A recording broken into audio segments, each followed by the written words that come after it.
Bom, vamos começar, então. Eu queria falar algumas palavras sobre o filme para vocês, mas também queria lembrar da importância da gente assistir o filme no cinema, na tela grande. Eu tinha visto o filme somente pela, acho que é HBO Max, né?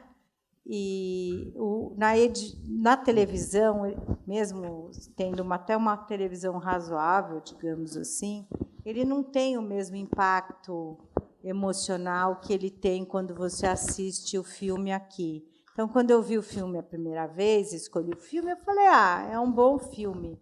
Mas hoje eu mudei de ideia. O filme é excelente, é lindíssimo. E aquele diálogo do Robson, Sarah, com o Daniel, no final do filme, em frente à represa, devia ficar gravado para o resto das nossas vidas, porque realmente é um filme muito excepcional. E aqui, assistindo o filme, eu me lembrei de 2 filmes antigos que têm a mesma temática, no sentido de não haver o reconhecimento do outro, que é Madame Butterfly, que é um filme dos anos 80, 90, com Jeremy Irons, e Traídos pelo Desejo, que é um filme também dos anos 90, que tem essa temática de não ter o reconhecimento. Então, agora eu não me lembro o nome dos diretores desses filmes, depois eu posso procurar para vocês, mas fica aí registrado. Eu acho que, como todos vocês sabem, esse filme foi muito premiado, o Deserto Particular, né? É um dos filmes mais premiados nacionais nos últimos anos. E ele circulou em vários festivais e mostras e representou o Brasil na lista do Oscar de melhor filme internacional de 2022. Infelizmente, não foi escolhido, porque eu vi vários dos filmes que foram escolhidos e ele é tão bom quanto os outros filmes, né? Eu acho que vocês, não sei se vocês conhecem um pouco sobre a vida do Ali Muritiba, o diretor. Você conhece, Zé? O Ali Muritiba, ele nasceu numa cidade pequena do Nordeste, se eu não me engano, com 20 mil habitantes. Desde muito jovem, ele tinha uma alma de artista. Ele queria ser artista numa cidade que, de certa forma, não comportava como artista. Ele chegou a ser carcereiro, ele precisava trabalhar para sobreviver, ele foi carcereiro já aqui em São Paulo, se eu não me engano. E depois, quando o Pedro Morelli, que é um diretor de cinema e diretor de série, fez uma série chamada Carcereiros, o Ali Muritiba foi o consultor dele para poder... A gente precisa de consultor nessas horas, né, os roteiristas, os diretores, para poder ajudar o Pedro a entender como que era o universo carcerário, né? Então, um homem com uma vida muito rica, né? E tudo que ele botou à mão, ele fez sucesso como diretor. E a gente consegue entender por quê, porque tem uma sensibilidade especial nesse filme. Bem, quando a gente começa a assistir o filme, a gente vê o Daniel, né, que é um excelente ator, Antônio Saboia, em movimento. E a gente percebe que é como se ele tivesse atormentado por algum pensamento que a gente não alcança direito. E a gente fica imaginando, né, se ele está praticando um treino de corrida ou se ele está fugindo de alguma coisa, né? Tem alguma obsessão. O Daniel, a gente fica sabendo que é um policial afastado da corporação por um erro que vai comprometer a carreira dele, o emprego e até a honra. E também a gente vê que ele cuida diariamente do pai, que está gravemente demenciado, e também da casa onde eles moram. E o ambiente é árido. Do zelo e do carinho pelo pai não retorna nenhum gesto de reconhecimento. E o policial, Daniel, parece enredado a um destino funesto do qual ele não pode escapar, ainda que ele tente se manter altivo e forte em meio a tantas dificuldades. E ele luta para não se deixar levar pelo sofrimento e pela solidão. E o único alento parece vir desse relacionamento virtual que ele tem com a Sarah.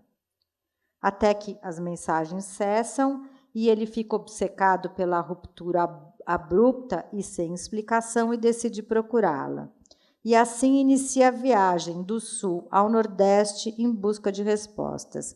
Essa é a viagem, é uma metáfora, né, que vai transformar a viagem numa espécie de investigação, mas também de périplo, onde ele vai descobrir afetos, desejo e sexualidade. O Deserto Particular, né, é um filme com cores fortes, alguns brilhos de neon e contrastes sombrios. Eu acho que a forma como ele trabalha essas cores no filme, de certa forma, remete a nós a transformação que o amor traz à vida das pessoas. O roteiro e a forma permitem a nós, espectadores, que a gente se identifique com as mais variadas personagens, ao valorizar os sentimentos e a luta de cada um dos personagens para sobreviver diante das dificuldades físicas e psicológicas. O roteiro evita julgar, em nenhum momento ele julga moralmente qualquer uma das ações dos personagens, e assim a gente vai se identificando com os sentimentos, e esses sentimentos passam a ser uma espécie de sentimentos universais. E também a gente percebe que há diferenças que são incontornáveis, mas a gente não procura contorná-las, a gente procura aceitar as diferenças no filme. E acho que essa é uma qualidade que o diretor traz, da aceitação das diferentes. Bom, o que acho que a gente vai vendo é um confronto entre o que temos em comum e o que é radicalmente singular, como se no filme ele tentasse um diálogo entre essas partes conflitantes, ou até mesmo consolidar as fraturas de uma sociedade que está radicalmente dividida. Também acho que ele faz uma alusão ao Brasil, naquele diálogo lindo em cima, né, vendo a represa lá embaixo. Além disso, além da questão entre sentimentos universais e diferenças incontornáveis, ele faz um elogio ao enigma da atração sexual e uma celebração ao mistério do amor, força motriz capaz de fertilizar vidas e mudar destinos. Com isso, né, eu queria apresentar a vocês a Jurenice Picado Álvares. Ela é psicóloga e psicanalista, membro efetivo da Sociedade Brasileira de Psicanálise de São Paulo, docente do nosso instituto também. Ela é membro da COVAP. A COVAP é o Comitê Mulheres e Psicanálise da IPA, na Sociedade aqui de São Paulo, co-coordenadora do projeto de combate à violência doméstica na Diretoria de Assistência à Comunidade da nossa sociedade, tem um convênio com a Vara Regional Sul de Violência Doméstica e Familiar contra a Mulher, do qual ela faz parte desse comitê, né? Ela também é editora do livro Encontros Regionais, junto com Humberto Menezes Júnior e Plínio Montanha. Esse livro foi editado em 2012. E ela é autora de diversos artigos em jornais e revistas de psicanálise sobre o feminino, adolescência, gênero e sexualidade. Também membro fundador e atual presidente do Núcleo de Psicanálise de Santos. A Jurenice veio de Santos até hoje para estar aqui com a gente. Obrigada, Jurenice. E professora convidada no curso de pós-graduação Lato Sensu em Psicanálise da Universidade Católica de Santos. Eu vou primeiro, então, passar a palavra para a Jurenice e depois eu apresento para vocês o José Alberto Rosa Júnior, que está aqui ao meu lado. Por favor. Uma curiosidade é que o Muritiba ele só tem 43 anos, né? E tem essa obra tão extensa e tão bela, né? E é interessante que me chamou a atenção que ele fez o percurso inverso, né? Porque ele nasceu na Bahia e hoje mora em Curitiba. Interessante, foi algo assim que me chamou a atenção, né? Bom, boa noite a todos, né? Vocês, é um prazer estar aqui. Primeiramente, eu quero agradecer à Sociedade Brasileira de Psicanálise de São Paulo, mais especificamente, né, a Diretoria de Cultura e Comunidade, através do diretor João Freise, e à querida colega Luciana Sadi pelo convite para comentar esse filme de hoje. E é um prazer ter a companhia da Luciana e do José Alberto Rosa Júnior hoje para comentar esse filme, né? Gostaria também de parabenizar a seleção do filme, Deserto Particular, um filme muito sensível, realmente, né? Como a Luciana já falou, para conversarmos sobre um tema atual e instigante, que é o tema da psicossexualidade humana. Expressões da sexualidade que eram ocultadas, né, por conta do preconceito. O preconceito sempre caminhou lado a lado, né, com a sexualidade. E também por conta da cultura, né, a época, reivindicam um lugar no contexto social hoje, né, e precisamos muito e muito ouvi-las. Seria fonte de injustiça a gente não considerar a singularidade do ser humano. Cada um é um. Na palestra da abertura do nosso congresso, da FEBRAPSE, tivemos a doutora Elizabeth Andanto, que ela falou algo que me tocou profundamente e eu queria compartilhar com vocês, que é sobre a implicação da psicanálise no social, enfatizando o bem-estar imbricado na saúde mental e vice-versa, assim como a saúde mental também imbricada no bem-estar social. Atualmente, nós constatamos inúmeros textos sobre sexualidades, e são textos que impõem desafios à psicanálise por conta da diversidade de manifestações sexuais que nós observamos hoje, né, no mundo contemporâneo. Haja visto LGBTQIA+, né? A percepção de que a existência das diferenças sexuais requeria uma explicação foi um grande salto intelectual. E deve-se a Freud o crédito dessa percepção.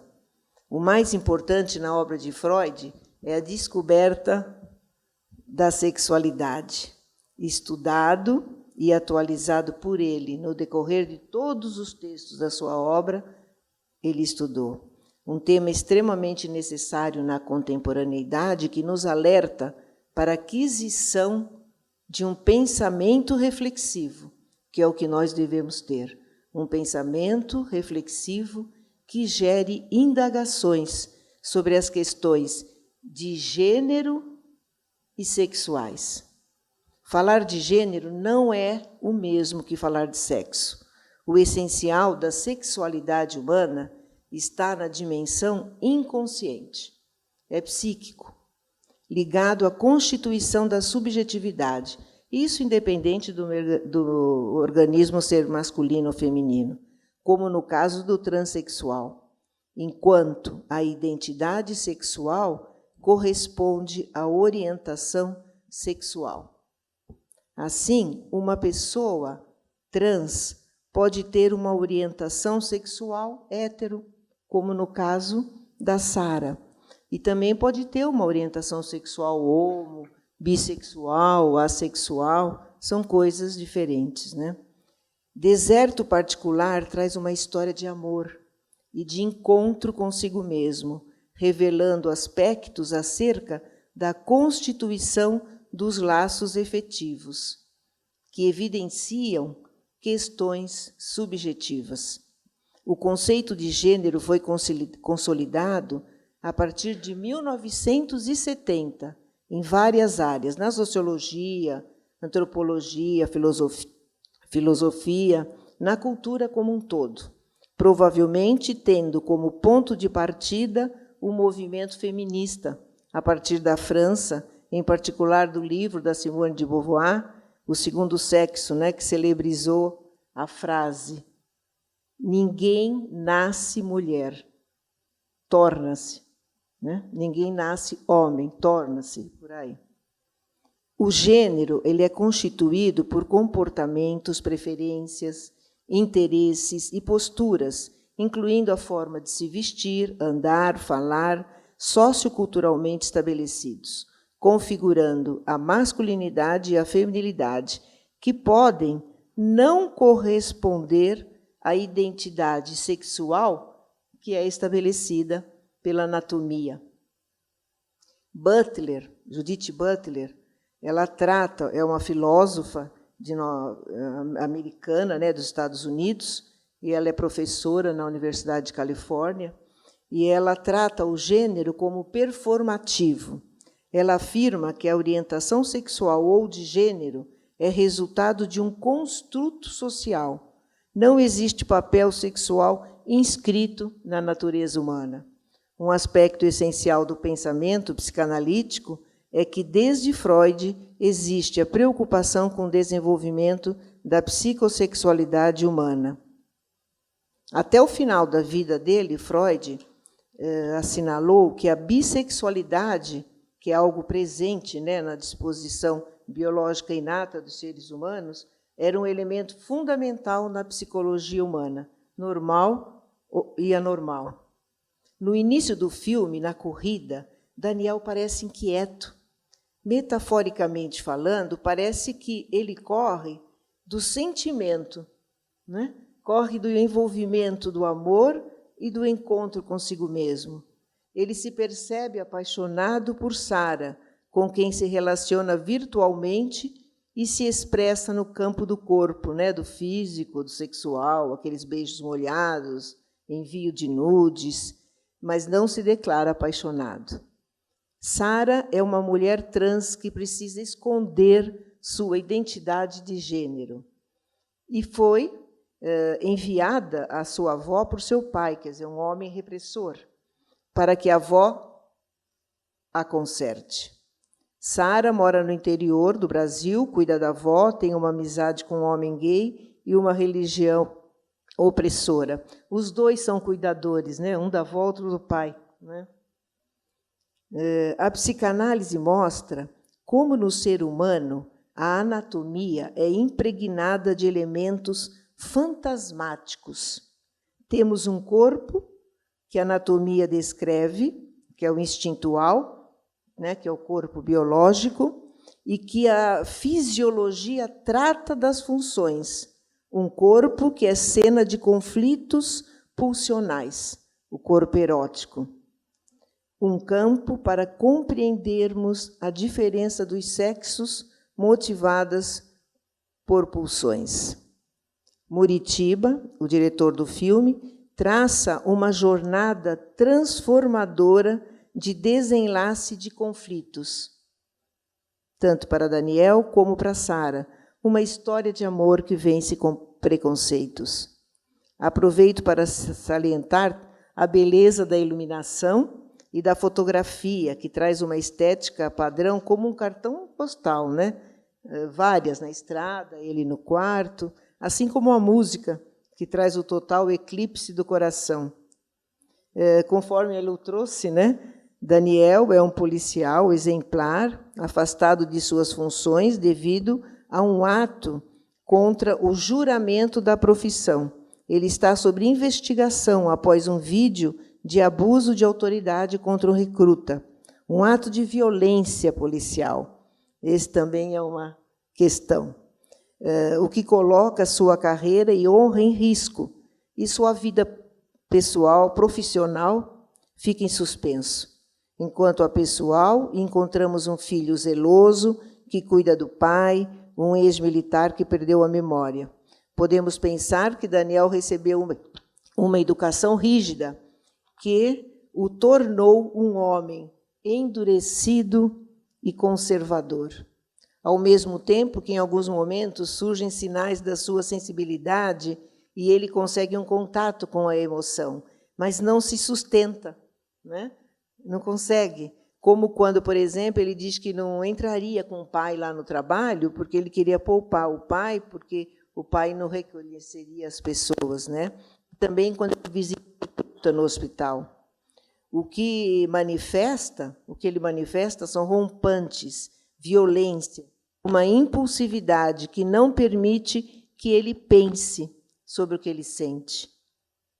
Em um diálogo com sua irmã, ela pergunta se ele está com alguém, mas ele não consegue falar sobre si mesmo, sobre sentimentos. A irmã conta que está se relacionando com uma mulher e ele desvia o assunto. Como ouvir o outro, né? A si mesmo. Diante do silêncio de Sara, ele resolve ir ao encontro dela, em busca de uma explicação. Está apaixonado, diz que se sente quase casado, né? que ela o faz se sentir diferente e que faria qualquer coisa por ela. Porém, através da comunicação online, Sara toma conhecimento do envolvimento dele, né? Na violência contra o recruta, e conclui que ele não iria aceitá-la e se afasta. Mas ele não desiste de encontrá-la. Em um dos encontros que tiveram, ambos estão sentados em uma mesa de uma boate, que é quando eles dançam, aquela cena linda, né? E vemos Sara através do seu reflexo no espelho, como que revelando o seu duplo, né? Na Sociedade Robson. Daniel também poderia estar no espelho, porque, conforme Sara diz, ele mente para si mesmo. Sara traz uma metáfora perfeita quando se compara as águas da grande represa da cidade, desejando repetir a história do local. Isso é lindo, né? Que originalmente ficou submersa sobre as águas da barragem e se reconstruiu do zero. Daniel, ao olhar Sara com o vestido que lhe presenteara, a vê bela. Se afasta, vai embora e, nesse trajeto, quebra o gesto do braço com o qual agrediu o recruta. Parece que ele se abre para a sensibilidade. Na cena final, vemos Daniel diferente, quando encontra com Sara na rodoviária, com a sensibilidade que até então lhe faltara, e ele dá cumprimento ao seu desejo. Ambos seguem seus caminhos, né? Tanto ele como ela. Depois da experiência que trouxe esperança de uma vida melhor para os dois, uma jornada transformadora, de desenlace de conflitos. Sara parte para o Rio de Janeiro em busca da sua emancipação e Daniel se encontra consigo, se entendendo um pouco mais. Pensando, né, no que a Luciana falou sobre a indicação desse belo filme, né, pela Academia de Cinema, na disputa por uma vaga para concorrer o Oscar, né, de 22, eu pensei, um personagem endurecido por uma educação militar, que se transforma pelo amor, e o outro sufocado por parentes que se valem da religião para justificar o preconceito. Assim, construindo um paralelo com a população brasileira e a atual situação política e social, infelizmente, do nosso país. Sobre esse aspecto, ganhar o Oscar teria sido de uma importância expressiva, não é verdade? Então, para falarmos desse tema da sexualidade, vocês vejam que eu insisto, né? Porque é inevitável recorrer a Freud, que nos trouxe a descoberta da sexualidade, que por muitos anos correspondeu, por natureza, aos dois sexos biológicos, sem considerar que a identidade de gênero poderia não corresponder ao sexo biológico, como, por exemplo, no caso da Sara. Um aspecto nodal do pensamento psicanalítico é que, desde Freud, existe a preocupação com o desenvolvimento da psicossexualidade. Já em 1900, no texto que ele tem sobre sonhos, ele apontou para o fato que tanto a masculinidade como a feminilidade, elas estão presentes na disposição biológica inata dos seres humanos, em formas e graus diferentes, influenciando, assim, a orientação sexual da pessoa. E, em 1905, nos 3 ensaios, ele enfatiza que a sexualidade infantil, e que perdura pela vida, ela é múltipla, polimorfa, seu objetivo é contingente, e os fins podem ser os mais variados, e não necessariamente ligados ao genital, nem ao reprodutivo. E diz que as orientações sexuais são moldadas pela experiência do início da infância. Elas não chegam ao ser humano pelo instinto de reprodução e não é inata. É surpreendente a visão do Freud, né, ao reler o texto dele de 1920, onde ele conta sobre o atendimento dele de uma primeira paciente homossexual, né, a Sidonis Lage. Fantástico esse texto, porque ele nos traz, em 1920, um visionário, ele nos traz as vicissitudes da psicossexualidade, já desvelando uma distinção entre a identificação de gênero e a orientação sexual. Paradoxalmente, encontramos também nesse texto uma abordagem que vai além da ordem binária, homem e mulher, e contempla o estudo da complexidade das diversas expressões de gênero e orientações sexuais, revelando aspectos acerca da constituição dos laços afetivos. Laços afetivos esses, né, que evidenciam as questões subjetivas. Ele diz que lidamos com 3 séries de características que variam independentemente uma da outra e que pode haver mudanças variadas. Os caracteres sexuais somáticos, ele cita, que eu considero o sexo biológico, característica sexual psíquica, que ele descreve como atitude masculina, atitude feminina, que é a identidade de gênero, e o terceiro, tipo de escolha de objeto, que é a orientação sexual. Hoje a gente não fala escolha, né? A gente fala eleição, porque é algo que é inconsciente, e escolha tem um caráter, parece, mais de consciente, né? Em todos nós, no decorrer da vida, a libido oscila normalmente entre objetos masculinos e femininos e comanda os destinos do desejo. Assim, questões da sexualidade não têm um caminho reto, não há nada fixo. Então, não há desvio, não é? O que há são arranjos que as pessoas fazem nas relações sexuais para lidar com questões psíquicas. Diante dessas considerações, então, nós concluímos que a biologia não é o destino. É necessário uma mudança de paradigma, né, que a Luciana, de alguma forma, já falou. Não patologizar, não devemos patologizar o que não se entende, e sim construir um lugar onde coabitem os corpos, os gêneros e as diversas sexualidades, construindo um caminho que nos leve ao encontro do outro, como diferente de mim, e reconhecê-lo em sua singularidade, com respeito, tolerância ao diferente.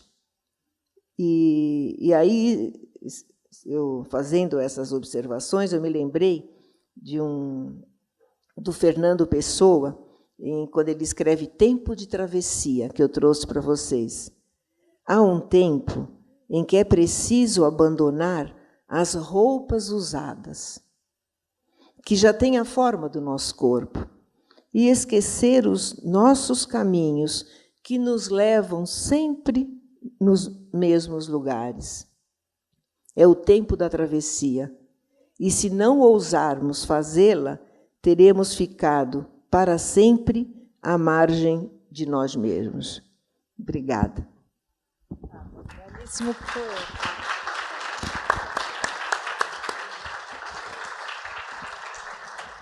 Lindo poema. Nossa, conversa muito bem com esse filme, impressionante. Obrigada por ter trazido, muito emocionante também. Bem, agora eu vou apresentar para vocês o José Alberto Rosa Júnior.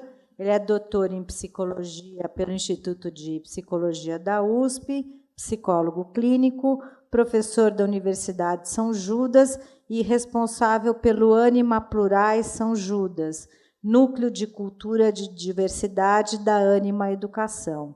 Ele também é pesquisador na temática de gênero, raça e sexualidade, com ênfase em saúde mental, exclusão social e psicanálise. Os alunos dele estão aqui, né? Podem aplaudir, gente. A gente sempre tem que trazer as pessoas para aplaudir, aplaudir, né? Não é? Jorenice, muito, muito obrigado pela sua fala. Fiquei bastante tocado, né?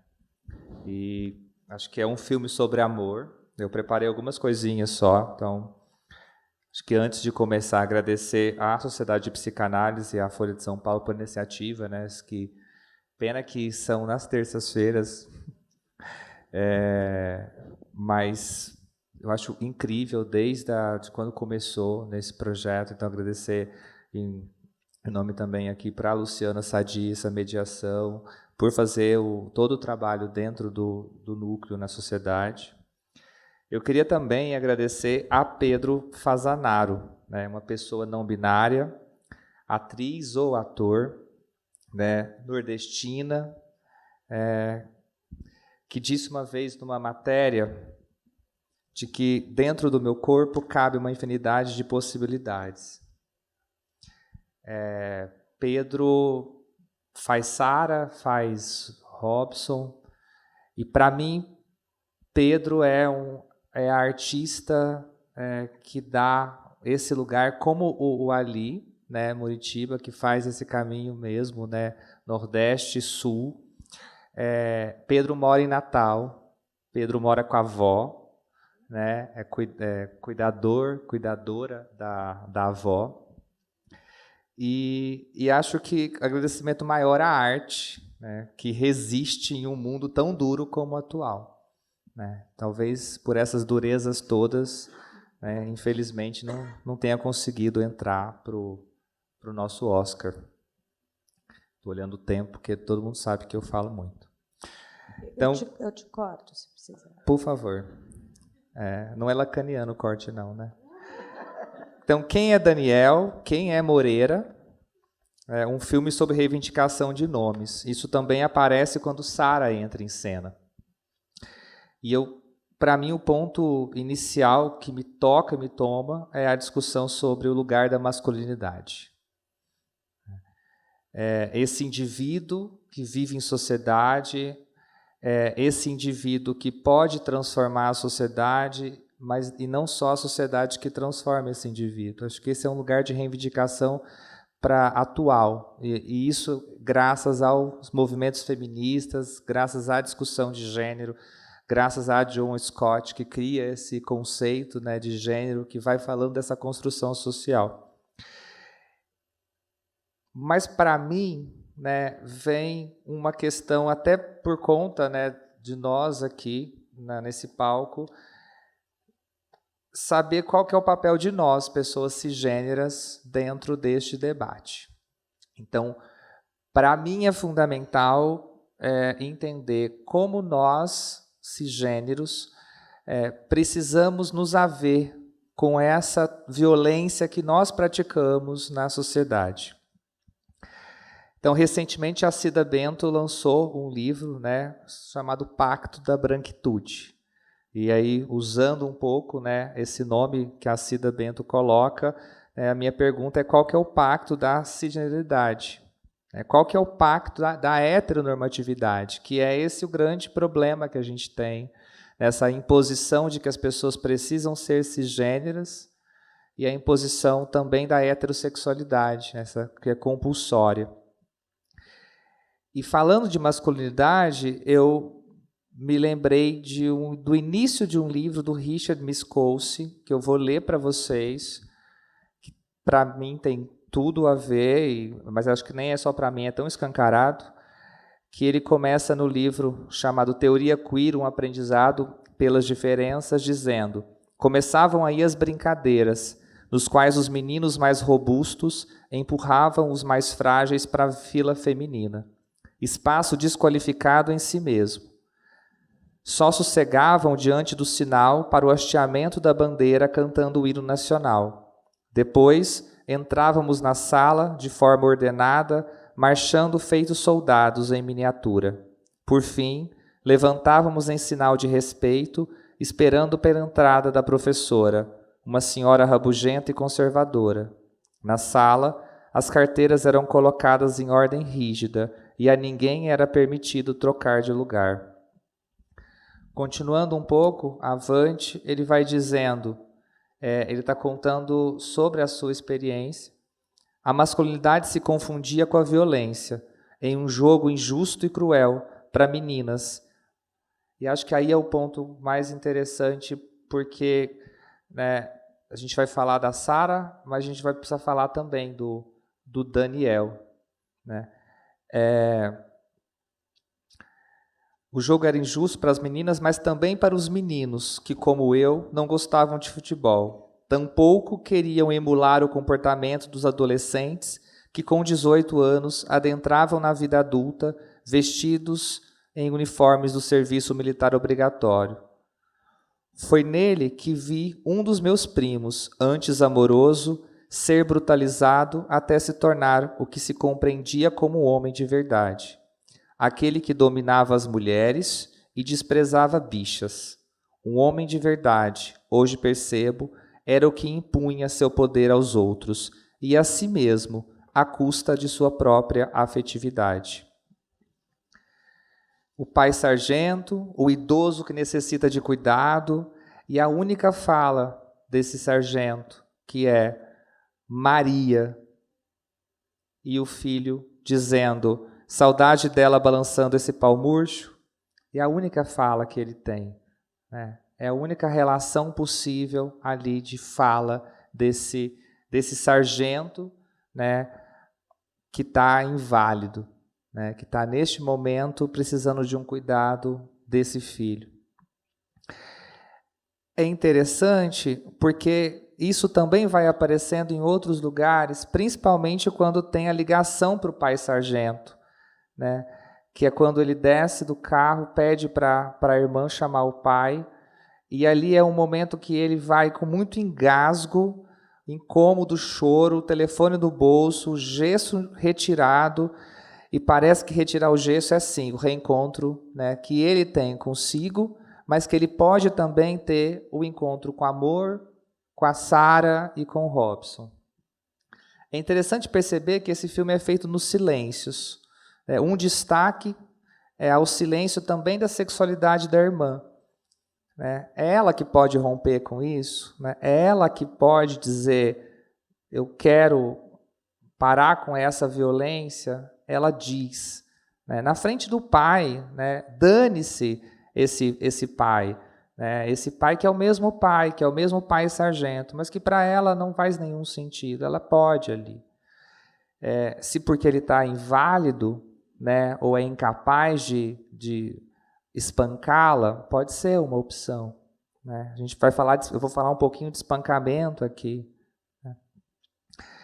Mas outro silêncio é o silêncio da Sara. Né? As respostas que ela não dá, ela não responde, ela está com medo. Né? E ela diz, né, tinha medo de quebrar um encanto. Ela diz sobre isso.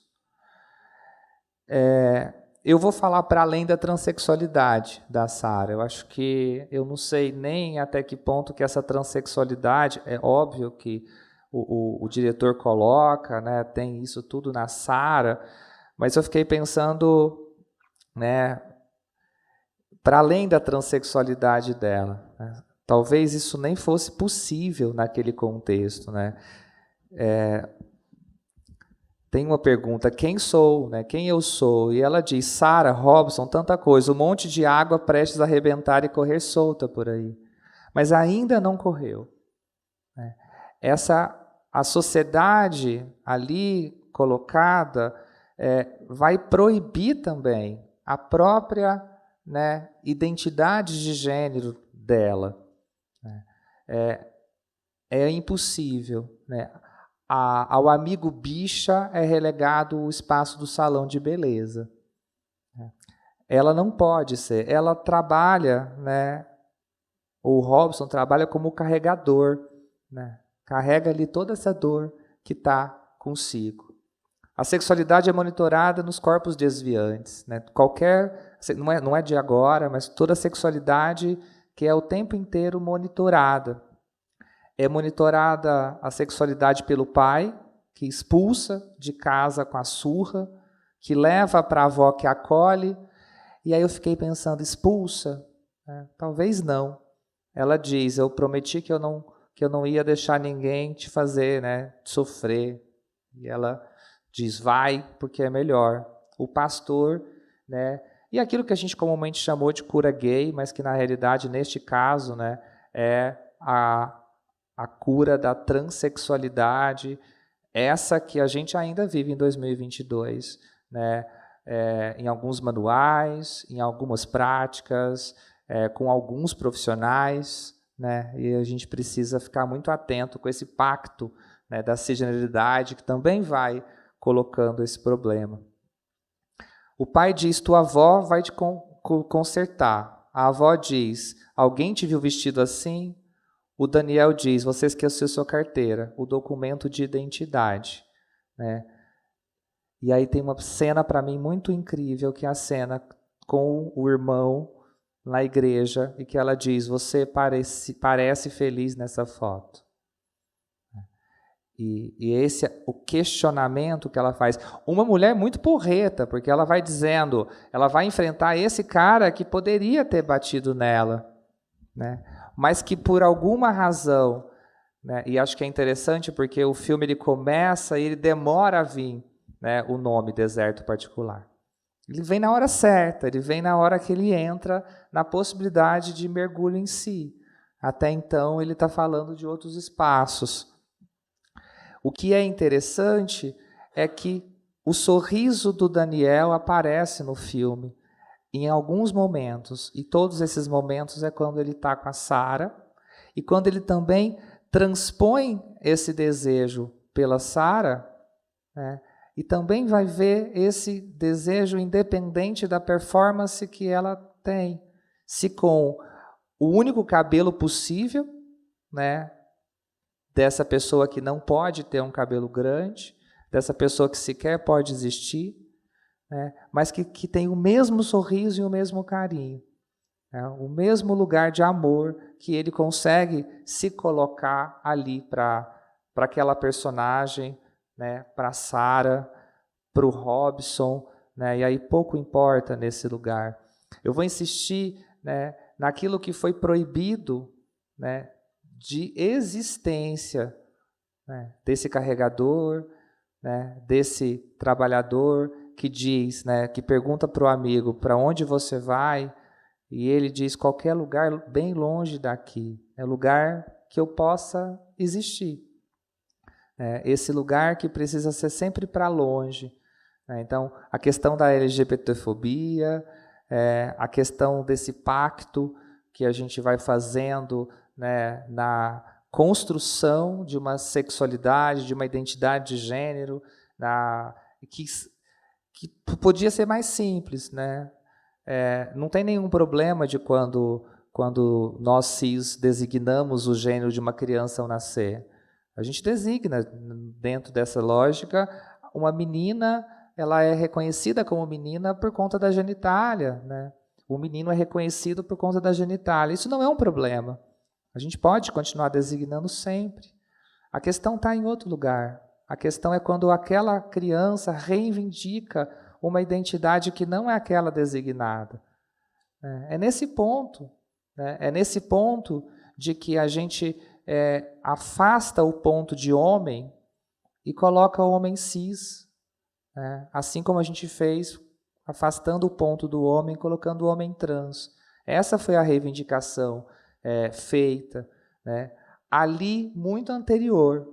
Pode ser que, né, Sara seja uma mulher trans, pode ser que ela se reivindique como travesti, pode ser que Sara seja como, né, Pedro Fasanaro, que se reivindica enquanto uma pessoa não binária, né? Essa é a lógica, né, possível. Acho muito interessante a despedida da avó.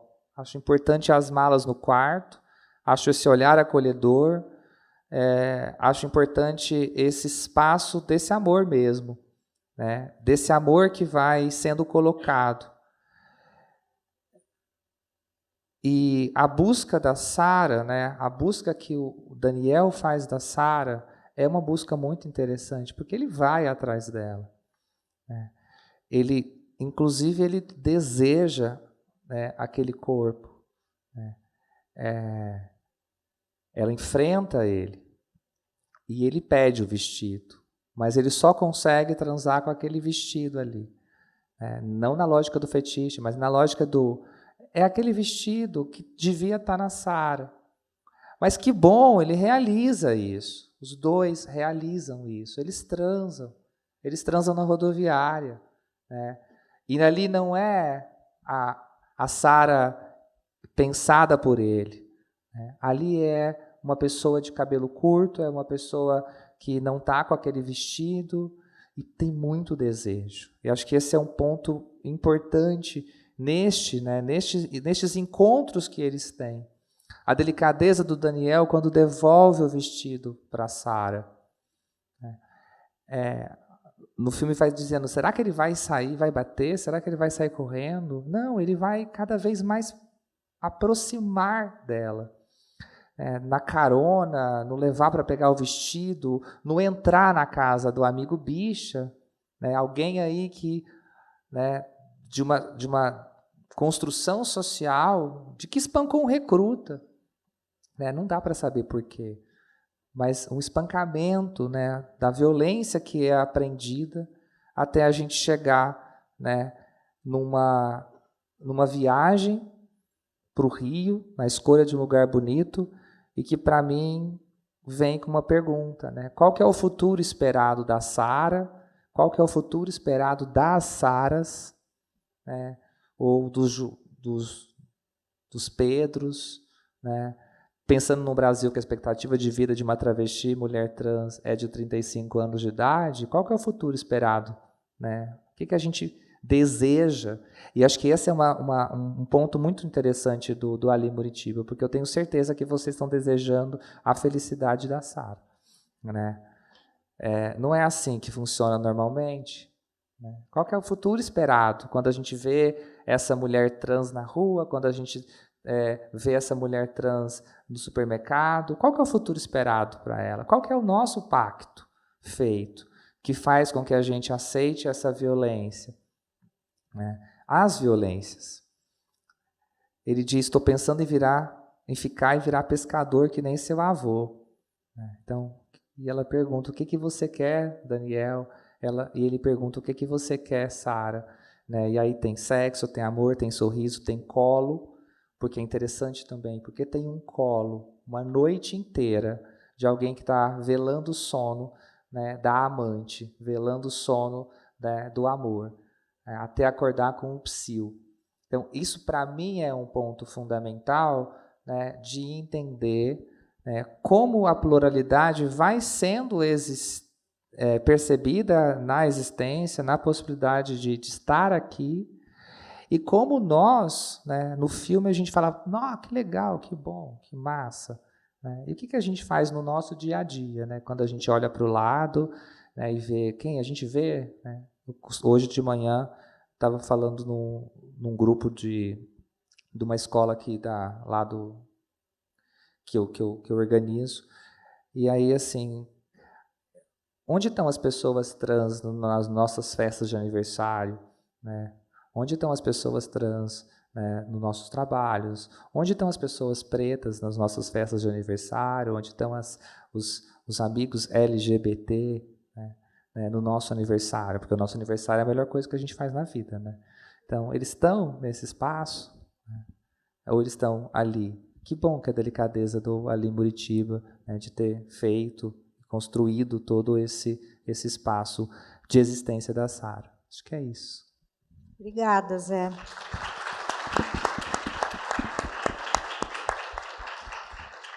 Agora a gente abre para perguntas de vocês. Nós temos microfone circulando ali com o Júnior. Quem quiser fazer uma pergunta, levanta a mão, o Júnior passa o microfone. Enquanto ouvi vocês, eu me lembrei de um livro que eu resenhei há um tempo atrás, até peguei o nome completo aqui, é sobre masculinidades, chama O Homem Subjugado, o dilema das masculinidades. Nossa, esse negócio saiu aqui a página. O Dilema das Masculinidades no Mundo Contemporâneo, da Malvina Muscati. E nesse livro, ela trabalhou com homens violentos que estavam condenados por terem matado mulheres.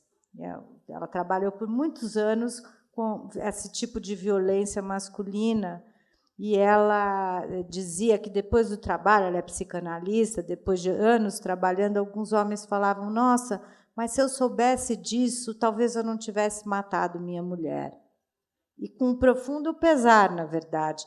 E o que eles não sabiam? Eles não sabiam que eles podiam ter ternura, porque esse tipo de masculinidade que você leu, do trecho que você leu aqui, é um tipo de educação que mata a ternura dos homens, porque a ternura é identificada com o feminino, e isso tem que ser abolido. Mas é claro que tem homens extremamente ternos, que se você tirar a ternura deles, você destrói eles completamente, né? E destrói em nome da violência. Então, nesse livro, ela vai mostrando como a ternura vai sendo substituída pelo gesso ou pelo engessamento, que a gente vê no filme, né? E essas explosões a cada vez, no caso aqui a gente não sabe o que acontece, mas ela diz lá nesses grupos de homens com quem ela trabalha, que a cada vez que alguém duvida desse homem ou coloca ele numa situação de mínima crise ou de desrespeito, ele explode em violência, porque ele não tem como argumentar a superioridade dele sobre o outro, a não ser pela força. É um livro muito interessante, ouvindo aqui. Estou aqui aquecendo para ver se vocês fazem perguntas, porque se ninguém fizer pergunta, eu vou começar a fazer, então. Já tem aí. Depois levanta a mão que o Júnior vai passando. Alô, boa noite. Eu queria fazer uma pergunta para o José. Você falou que, e eu entendo o seu ponto, que é normal nas crianças a gente designar o gênero pela genitália, e aí depois você disse que o problema está na reivindicação, quando essa criança reivindicar, ali que a gente tem que dar essa devida atenção, né? Mas eu te pergunto se isso não é uma coisa muito forte e pode gerar um efeito negativo, porque às vezes a criança pode não querer reivindicar, né? E por ser designada como menina ou menino desde a infância, acabe criando uma resistência a essa própria reivindicação. Bom, uma criança, né, acho que quando eu falo da reivindicação e da designação, são coisas no sentido de o mundo dentro do binarismo, a gente vai continuar, pelo menos, talvez todos nós vamos morrer com a designação de menino e menina a partir da genitália. Acho que a gente está, nesse momento, pensando na garantia de crianças intersexos não terem suas cirurgias, né, mutiladoras ali. Então, estamos nesse processo. Agora, quando eu falo da reivindicação, é a reivindicação da própria criança, se ela reivindicar enquanto criança, ou em qualquer momento que a pessoa reivindicar uma identidade de gênero diferente daquela designada. Então, é a reivindicação de ser trans. Na minha experiência, as crianças elas vão, né, já saber dessa identidade diferente da designada, então, de ser uma criança trans. Dificilmente ela vai, né, reivindicar isso cedo. Né? A gente tem uma cisnormatividade que vai, inclusive, proibir.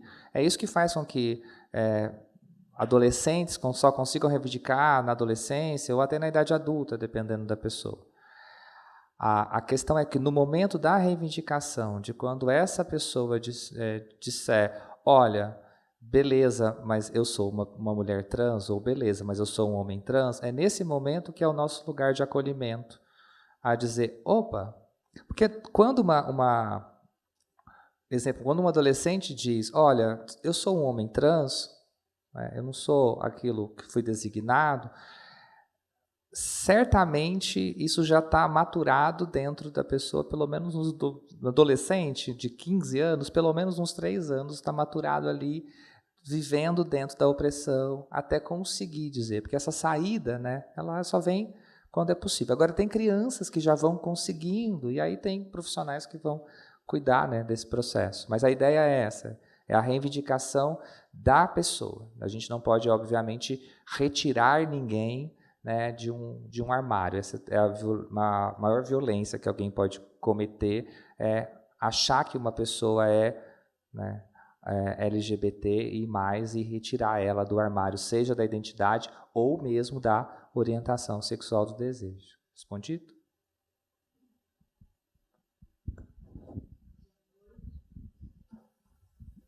Fala mais alto, acho que funciona. Boa noite, meu nome é Sandra Moreira de Souza Freitas, eu sou colega da Luciana e da Berenice, lá da sociedade, e também participo do grupo da Luciana na escolha dos filmes e tal. E eu não sei porque esse filme, para mim, me passou, eu não prestei atenção nele, eu acho que eu estava passando alguma outra coisa na vida que eu não vi. Então, hoje, eu tive assim, um impacto incrível, porque é como se eu fosse uma experiência completamente fenomenológica e naif. Ainda mais que faz muito tempo que eu não vou no cinema, né? Faz mais de 2 anos. Então, eu comecei a sentir o filme com uma violência no começo, que parecia que eu estava num filme suspense, num serial killer, qualquer coisa assim. E aí ele vai se transformando, isso eu queria saber se alguém sentiu também, num filme de amor. Uma hora que é um filme de amor, né? Mas começa com uma violência tão grande, eu demorei para descobrir que ele ia atrás da Sara, eu achei que ele ia ter algum surto em algum lugar, e é também engraçado porque 2 coisas, ele é Daniel Moreira e do Paraná, né, do Curitiba, que eu também sou do Paraná, então tinha uma coisa assim, de ficar achando as propriedades, as paisagens, tentar descobrir onde ele estava, e de repente eu vi que ele estava indo para o norte, né, que é muito bonito esse retorno, essa inversão. E a outra coisa que eu pensei é que é um filme político, de vários jeitos. Eu acho que essa coisa de ser um filho de um sargento, onde aparece a homossexualidade, ou aparece tantas outras questões, ou a igreja, tem a ver com o nosso momento e não é por acaso. Eu acho que é colocado, né, uma referência bem importante. Então, é uma pena que não tenha ganho o Oscar mesmo, né? Que não tenha sido indicado para os, sei lá quantos filmes são, 5, né? 5 melhores filmes internacionais. É uma pena, mesmo o filme merecia. E a fotografia é muito bonita. E tem uma coisa que eu queria ver o filme de novo, mas quando estão os 2 falando, é engraçado, tem um plano diferente, parece que as pessoas ficam ressaltadas, o fundo da paisagem. Assim como essa foto aí, que não é constante, mas quando os diálogos eles vêm para cima, assim. É muito, muito interessante. Mas é o amor, né? Quando a gente está apaixonado, nada mais em volta interessa, né? E como o Daniel vai ficando bonito, né? Como ele fica bonito, ele sorri, os olhos enchem de lágrimas, é uma coisa, é uma transformação. Tem uma comunicação visual muito expressiva entre o Daniel e a Sara, né? Pelos olhares, né? Muito. Eles já se entendiam pelo WhatsApp. Já é talvez um milagre do WhatsApp também, né? Que faz com que pessoas se desentendam com tanta facilidade, diga-se de passagem, mas que também consigam se entender com tão pouco. E o quanto a gente reconhece, é a questão do reconhecimento, né? A questão do olhar, essa troca. Quer dizer, é o reconhecimento através do olhar, né? E eu acho que o cinema ele contribui muito para a nossa época, com essas películas que tratam. Tem filmes brilhantes. Tem um filme japonês que chama Entre Laços, que ela não tem, não sei se vocês já assistiram, é obrigatório assistir. É um filme de uma sensibilidade É uma garotinha que a mãe, são japonesas, né? E que a mãe não cuida como deveria cuidar, enfim. Ela só vai conhecer realmente o que é uma família quando essa mãe, toda vez que arruma um namorado, abandona a filha e a filha vai para a casa do tio materno. E aí, quando chega, várias vezes ocorre. Na última vez, ela... Desculpa. Na última vez que a cena do filme, né, que eles trazem para o filme, esse tio está casado com uma trans. E é uma coisa tão linda, tão de se ver o que é realmente uma verdadeira família, independentemente dos construtos sociais, dessas coisas de diversidade sexual. Quer dizer, a gente tem que respeitar a singularidade da pessoa.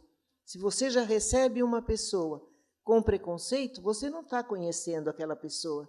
Então, isso é uma questão importantíssima, né? Na vida mesmo. Não estou nem falando da clínica. Na clínica, nem se pensar, né? É muito mais importante. Mas é muito mais não, é importante em tudo, porque é um ser humano, né? Então, isso é muito importante. Na igreja, essa cena é linda, né? Quando ele fala, você está feliz?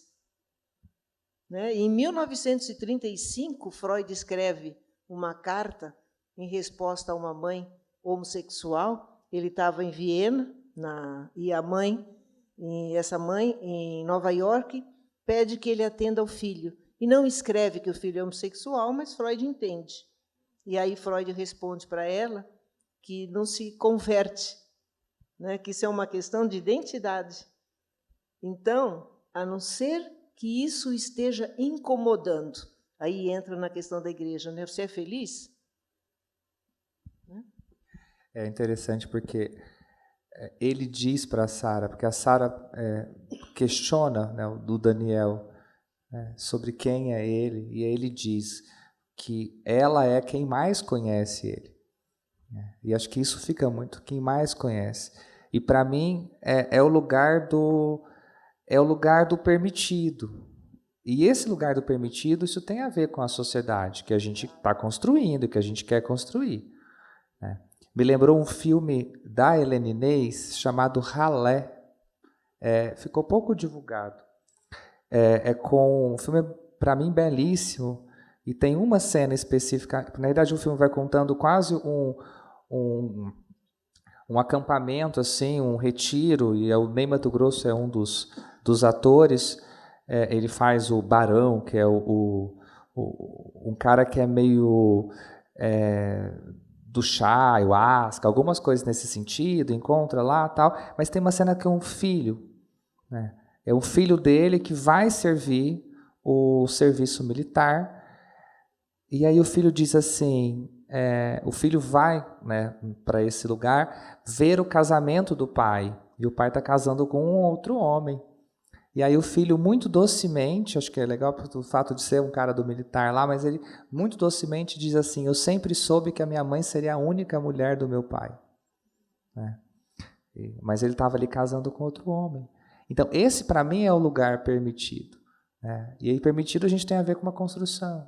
E é assim, para mim é um filme muito violento no início, Sandra, que se transforma porque é possível, depois que tem aquela passagem ali no deserto particular.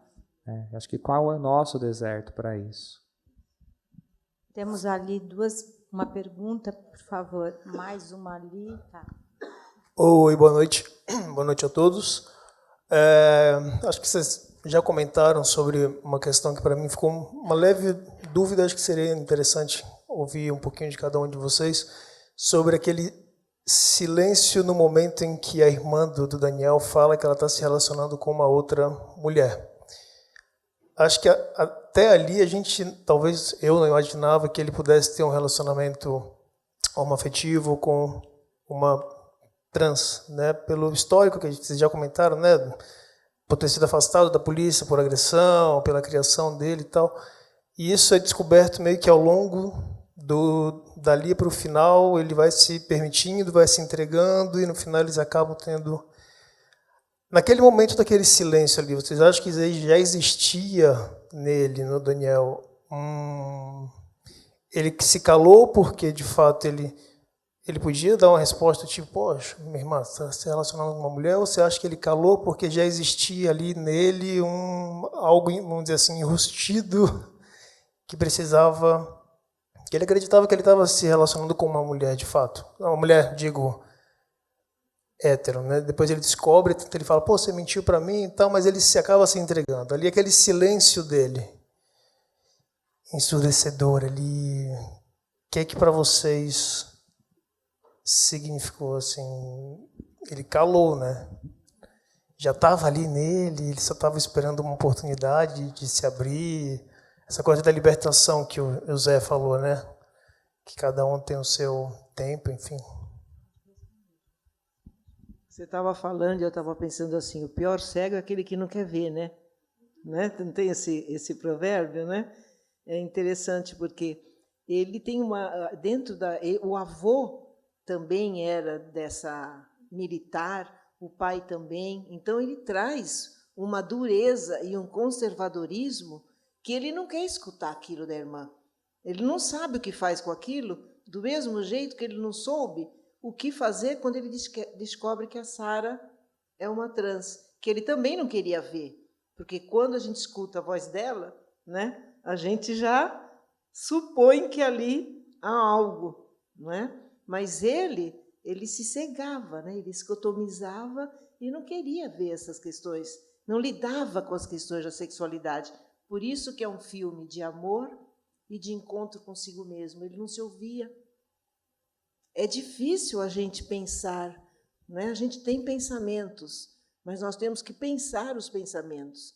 E é o pensamento, é o pensar que nos leva ao desenvolvimento, ao crescimento, a uma amplitude, a uma expansão, não é? E ele era muito conservador, então ele ficava fechado. Eu acho que tem um ponto que é o lugar possível, né? Na minha opinião, sequer era possível pensar nessa possibilidade. Entrar em contato com isso, e acho que tem um enfrentamento dessa irmã que diz, né? Acho que parabéns para a irmã que consegue romper com isso tudo. Ele se apaixona pela Sara, né? E é a Sara que está ali. Então, o desejo dele continua um desejo heterossexual, assim como o desejo da Sara também é heterossexual, né? Um homem se interessando por uma mulher. A genitália pouco importa ali, né? Essa combinação, eu costumo dizer, a gente nunca sabe que combinação que é feita. Vocês estão me vendo aqui, vocês não fazem ideia, né, do que se eu sou um homem trans, um homem cis. Então, é um relacionamento heterossexual. O que eu acho mais bonito ainda é que isso independe, porque até quando ele vê a identidade Robson, o amor continua. Então, possivelmente, ele é se a gente pudesse colocar, um homem bissexual. Ele se interessa por mulheres, como a Sara, né? E também se interessou pelo Robson, que é um homem. Mas eu acho que isso tem um anterior, isso sequer é possível de ser pensado. Por isso o silêncio. O silêncio de todo o filme, né? O silêncio desse pai que nunca disse nada, a não ser Maria. Olá, boa noite. Boa noite. Eu tive a sensação, né, de que o filme faz algumas referências ao sonho. Acho que a mais famosa é a cobra de Kekulé, né, que é aquela cobra da tatuagem da Sara, que ela morde o próprio rabo. E eu queria saber, e essa cobra foi descoberta por um cientista através de um sonho, né?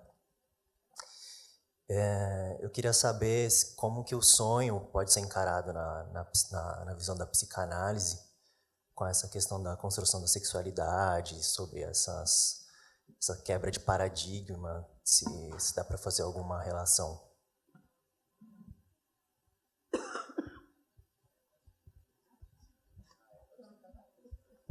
Pergunta difícil, meu Deus. Já pensei, eu vou deixar com a psicanalista. Eu não entendi direito, você estava falando da questão do sonho, eu não te ouvi muito bem. Fala mais perto assim, do microfone. Mostrou diversas vezes a tatuagem dela, né? Essa aqui, né? Isso, que é uma cobra que morde Isso. o próprio rabo, né? E isso foi um cientista que descobriu, acho que a molécula é o benzeno, se não me engano. E ele descobriu através do sonho, e eu não sei se essa tatuagem é do ator em si, mas mostrou diversas vezes, né, no filme. Então, mas aí fazendo um paralelo mais metafórico, como que a psicanálise encara essa questão dos sonhos, né? Se seria um sonho, um ambiente, um local que esses conceitos são, né, essas questões sociais em si, elas acabam sendo desconstruídas de alguma forma. A questão do sonho acho que foi uma coisa minha, assim, particular, mas queria saber a opinião de vocês. Ela falou do sonho da própria pessoa? Ou do sonho dentro de um construto social? O sonho geral. Uhum. Né? Na realidade, né, o que está me tocando, né, nessa questão do sonho é como todos nós sonhamos, né, com um mundo melhor. É o que me vem assim. Isso que você falou me fez lembrar que há 12 anos o Brasil é o país que mais mata pessoas trans. Há 12 anos. E é o país que mais consome pornografia. Interessante esse dado, né? Porque é incoerente, né? Então, agora, o sonho, o que me ocorre é assim, o sonho enquanto pessoa, né? Trabalhar com o sonho enquanto pessoa. Agora, um sonho assim do social, eu penso que é exatamente, sabe, vivermos todos num mundo que abarque todas as diferenças sexuais. Você veja que os movimentos sociais, desde, né, o século passado, eles servem exatamente para isso. E eles chegaram e permaneceram, né, para a pessoa ter voz, para a pessoa ser ouvida. Né? A única forma é através do movimento social.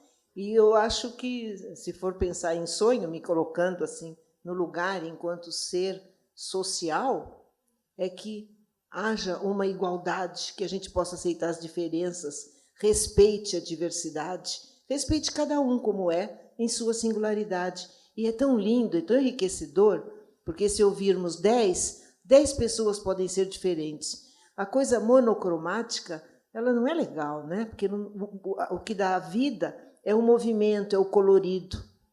Não é? E acho que o sonho eu relaciono com questões assim, do colorido e que traz movimento, né, para a vida, tanto emocional como também a vida do ser humano enquanto pessoa, enquanto cada um. Né? Eu queria falar uma coisinha, a gente já passa para a última pergunta. Tem um livro que se chama Os Sonhos do Terceiro Reich, eu não sei se você já ouviu falar.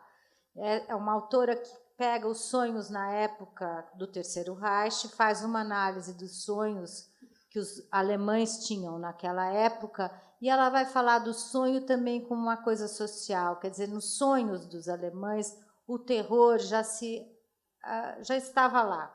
Era possível captar naqueles sonhos o que estava acontecendo na vida social e política e econômica da Alemanha. Tem um pesquisador brasileiro, ele é um psicanalista junguiano, ele trabalha com sonhos numa escola aqui de São Paulo, da elite, sonhos de crianças, sonhos numa favela do Rio de Janeiro, numa comunidade do Rio de Janeiro, e também de crianças, e sonhos de crianças no Xingu. Para poder fazer exatamente esse mapeamento, qual que é a relação entre sonho e inserção social, né? Como é que a gente vê isso? Porque sonhos são formas de pensamento, são também realizações de desejo, e eles captam, assim como esse silêncio do qual ele falava, tem alguma coisa que parece que os sonhos captam antes que a gente mesmo consiga colocar em ordem o nosso pensamento. É o que eu posso responder para você. Você quer falar alguma coisa? Não? É interessante, porque o sonho está inserido na cultura, né? É, Está inserido é a no linguagem, social. né? É a linguagem que encontramos para... Às vezes a gente sonha coisas que o analista, às vezes, decifra, não é? E às vezes não também. E às vezes não também, né? Penso, né?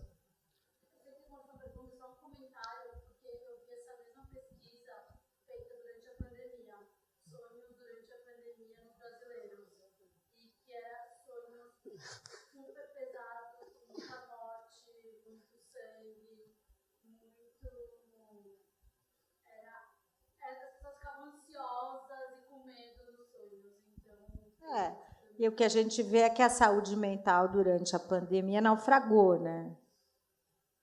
Temos aqui a última pergunta, por favor. Boa noite. Não sei se eu estou falando alto demais, eu estou um pouco nervoso, ansioso.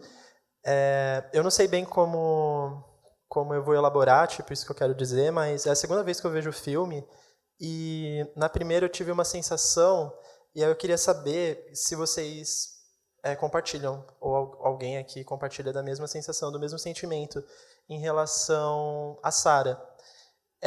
Eu achei que...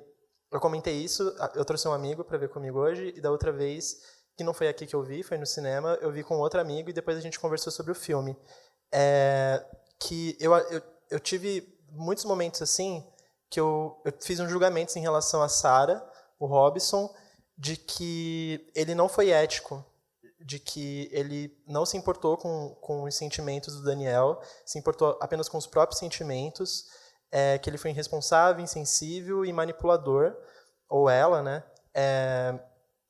E tem a cena, uma das cenas que pro fim do filme, em que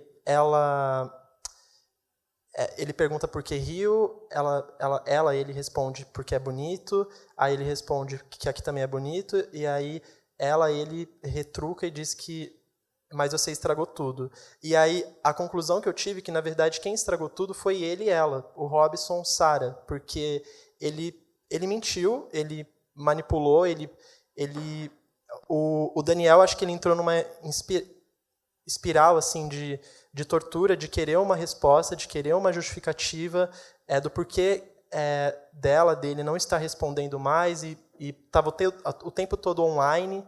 E aí eu fiquei pensando, nossa, tipo, ele, o Robson, a Sarah, é muito manipulador, muito insensível, muito irresponsável e agiu com antiética, assim, se importou mais com os próprios sentimentos, em não ser transparente, não ser honesto. E o Daniel viajou de Curitiba para a Bahia, tipo, para saber o que estava acontecendo, para tentar sair dessa tortura, ter alguma justificativa. E aí eu queria saber se vocês tiveram esse sentimento, essa percepção, se vocês compartilham disso ou se é coisa da minha cabeça. Era isso. E ela gostaria de fazer a última pergunta. Se tiver tempo para ela... É muito rápida. Então faz enquanto o microfone está aí, depois volta para cá. Eu acho que nessa onda de sonhos e, né, de sonhos no sentido de sociedade, né, a palavra que o José usou, né, de arrebentar, né, que a Sarah, o Robson parecia que queria arrebentar e não arrebentava, né? E aí me veio a imagem do rebento, de arrebentar de nascer, né? E se a gente consegue conceber um nascimento de uma pessoa não binária, trans, numa sociedade como a nossa atual, se tem esse sonho, se esse sonho é possível? Essa é a minha pergunta. Bom, vou começar pela parte mais fácil. Eu sonho todo dia e acho que muitas e muitas pessoas têm feito esse trabalho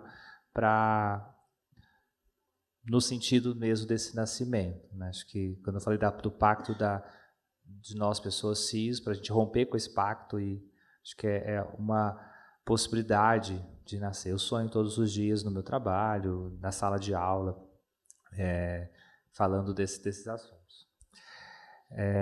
Bom, acho muito perigoso a gente falar sobre o enganar, né? É muito nosso mesmo, né? Na sociedade, essa coisa do enganar, né? Me enganou, né? Não faltou com a verdade, não contou que era uma pessoa trans. Eu não acho que ela tenha feito isso, né? Acho que a voz dela, né, ali, né, é uma voz, né, que ele se apaixona por ela. E é muito importante entender que é ela, né? Quando eu disse que pode ser que a gente tivesse que falar para além da transexualidade, é muito no sentido de que da proibição nossa, mas é ela. Então não tem, né, enganação, não tem falseamento. O risco é a gente começar a pensar, né, a partir mesmo da transfobia, de que uma pessoa trans ela está falseando, ela é aquilo que ela não é aquilo que ela diz, e ela é aquilo. O problema somos nós que achamos que um pênis tem que estar num corpo X, uma vagina num corpo Y, né? E de propósito eu coloquei o X e o Y ao contrário. Porque na prática não existe isso, né? Ela não convidou ele para ir. Ela sonhou junto com ele. Eles sonharam o dia de se encontrar, né? Mas não teve um convite, venha, né? Ele foi, né? E ela sustentou isso o tempo inteiro, porque ela pergunta, o que eu sou então? Porque ela sustenta esse lugar. Ela precisava ter contado, né? Eu acho que não. Algumas coisas não precisam ser contadas a partir da nossa demanda. Principalmente porque a gente tem a transfobia, né, que impossibilita, inclusive, de contar. Isso acontece também com mulheres trans, né, que decidiram, porque decidiram internamente fazer uma neovaginoplastia, né, que é uma feitura, né, de uma vagina, né? Essa pessoa não vai deixar de ser trans nunca, né? Mas ela fez essa cirurgia de redesignação, ela conta se ela quiser. Então, acho que é só um cuidado. Eu entendi do que você está trazendo, acho que é muito importante, porque retrata uma sociedade que a gente vive, mas acho que é um cuidado que a gente precisa ter, assim. Foi o que me veio. É isso mesmo, porque... Mas essa questão é muito privativa, muito privada de cada um, né? É isso que o José está falando. É uma coisa assim, você tem que falar que você é cis? Você tem que falar a sua sexualidade para alguém? Não. Isso é uma coisa de cada um, é uma coisa tão pessoal, não é? Quer dizer, eu não vou... Alguém vai chegar e vai falar, você é cisgênero? Posso não ser, não é? Mas isso é uma coisa muito particular, mas eu acho que isso está muito enraizado nesse construto social, né?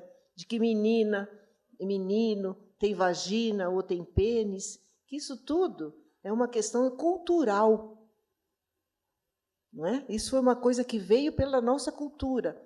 Então, você não tem que dizer, porque, por exemplo, né, às vezes uma pessoa fala, eu tenho que falar que eu sou homossexual.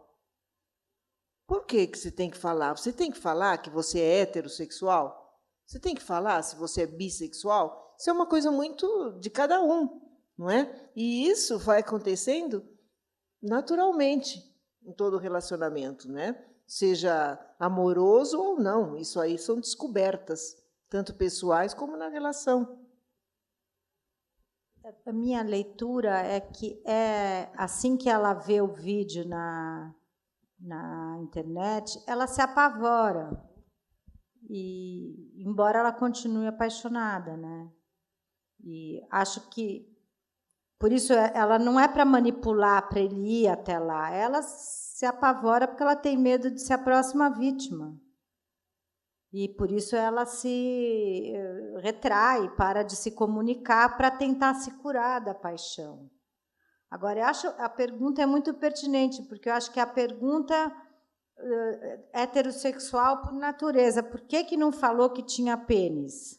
Né? Eu acho que é a pergunta heterossexual por natureza. Por que me enganou? Por que não falou que tinha pênis? Eu tenho a impressão que é isso. E a gente fica perguntando internamente, tem pênis ou tem vagina? Né? A pergunta da criança, a pergunta também infantil, que ainda continua na nossa cabeça. Eu não sei se ela tinha que falar, eu não sei se ocorreria a ele perguntar, né?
Talvez pudesse até eles, adiante, conversarem sobre isso. Podemos até imaginar, sonhar, como a colega falou, isso, não é? Mas só que o Daniel, ele tinha um comportamento impulsivo, não é? Então, ele não se conformava com o silêncio dela. Silêncio que foi porque ela descobriu a violência dele e ficou com medo.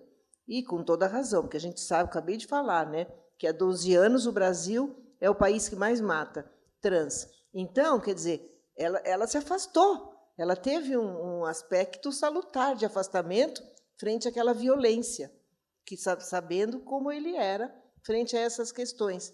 Talvez isso até pudesse acontecer, não é? Agora, os nudes é uma coisa da internet, né? É uma coisa que acontece. E aí daria uma outra conversa, que aí já estenderia muito. Eu acho que isso, e acho também a história do nude, né? No nudes que ela não manda, né? O que ela tinha que fazer? Né? Acho que, será que o silêncio, supondo que o silêncio não tivesse sido por conta do vídeo, eu acho que foi, né? De um cara que espancou um recruta. Supondo que não fosse, ela precisa dizer para ele o quê, né? O silêncio, né? Ela nem conseguia entrar em contato com isso, né? A gente pensando dentro dessa história, ela sequer conseguia entrar em contato com a possibilidade de existir. E aí imagina, supondo, né? Pensando numa pessoa trans, né? Ali ela é lembrada de que ela é impossível de existir. Eu acho que o silêncio também pode ser entendido nesse espaço, né? Supondo que, acho que pensando um pouco desse lado dela, né? E não nesse enganado, né? Porque acho que esse é um cuidado que a gente precisa ter, assim, sobre o que é intimidade, o que é do privado, assim, né? Quem manda nude escolhe mandar nude. Se você é obrigado a mandar, você também está sofrendo uma violência, né? Mas e se ela e Robson, sabe, tivesse dito, modo de cara, não, sou trans, não tem, o filme teria acabado também, né? Teria continuado, então tem essa questão. E eles não teriam sido felizes ali no encontro do amor. Mas eu tive uma leitura, a primeira vez que eu vi o filme, semelhante com a sua, viu? Acho que você não é o único que teve essa leitura, que falou, só agora que eu entendi que ela não respondeu, não porque ela tinha medo de revelar ela nua, que ela revelaria que ela tinha um pênis, que ela tinha medo de continuar aquela história. E ela tinha um terror o tempo todo, né? Não só porque ele era agressivo, porque ele tinha praticamente quase matado o recruta, mas porque todo o ambiente daquela cidade é muito agressivo mesmo. E aí entra naquilo que você perguntou do sonho. Com esse ambiente todo agressivo da cidade, até que ponto manter esta relação não era poder sonhar?